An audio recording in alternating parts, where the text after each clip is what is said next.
Mbak Nur. Waalaikumsalam, apa Mbak?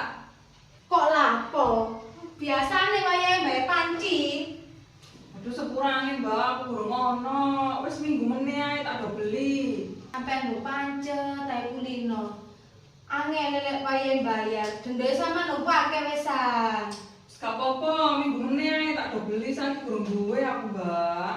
Walah. Aja ndelik lho ya. Awas wayahe minggu meneh wayahe bayar aja ate ndelik. Gak, wis minggu meneh sampe mrene maneh. Temen yo. Yo. Kate nang sampean, Mbak. Kate nak juga lho. Alah percuma. Nagih apa? Cicilan kompor. Aku mau tekan kono ya gak dikeki. Sadurunge aku nagih, ku mau wis ana wong nagih Magicom.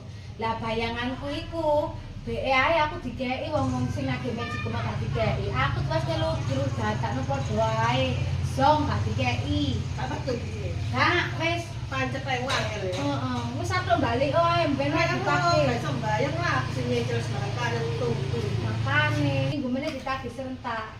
Aku sampean ambek sing Magicom mau wis babak. Iya, saiki balik berarti. Bali oh percuma sama Zong. Walah, ya ben yo, sarung Yo, yo. heeh.